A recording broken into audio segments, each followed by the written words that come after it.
In the dawn of civilization, when the world was still young, all of humanity lived as one. They shared a single language.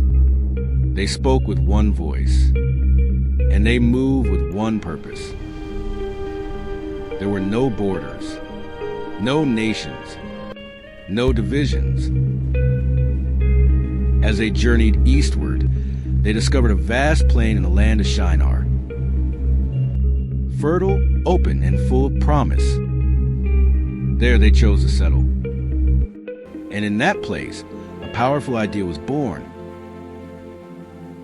They said to one another, "Come, let us build ourselves a city with a tower that reaches to the heavens, so that we may make a name for ourselves, and not be scattered over the face of the whole earth."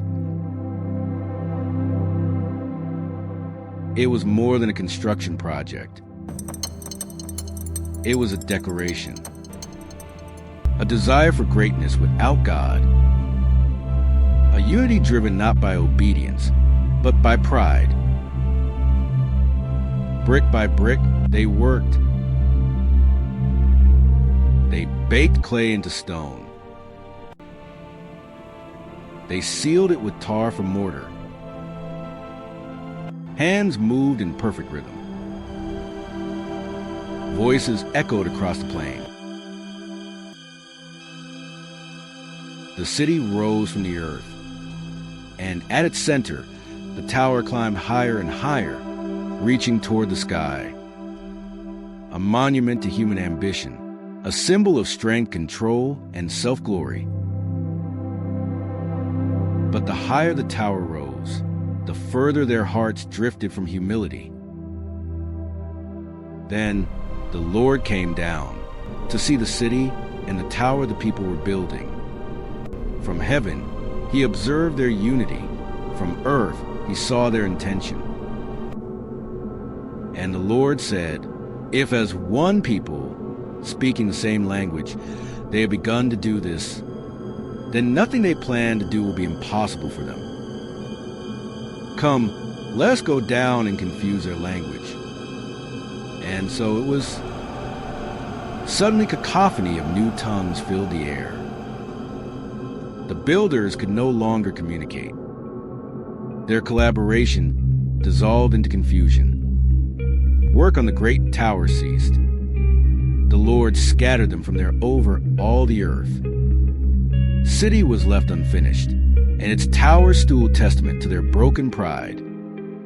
That is why it was called Babel, because there the Lord confused the language of the whole world. And from there, he scattered humanity across the globe, giving birth to diverse nations and cultures we know today. And so, the tower was left unfinished, not because humanity lacked strength, but because pride had replaced obedience. Unity, when separated from God, became a force that exalted self.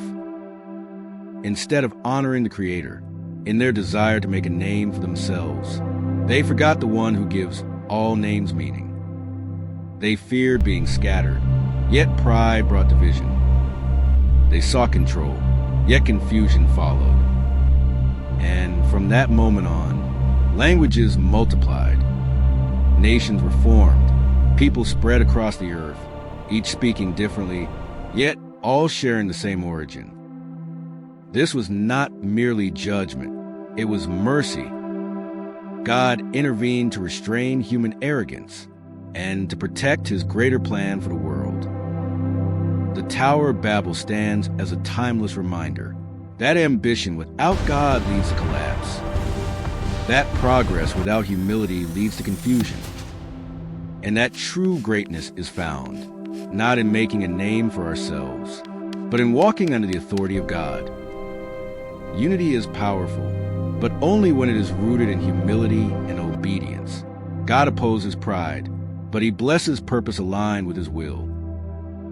When we build with God at the center, what we create endures. But when we build without him, even the tallest towers fall. If this story spoke to you, take a moment to like this video, share it with someone who needs this reminder, and subscribe to Ibidee Scriptales For more cinematic Christian stories, one powerful story at a time.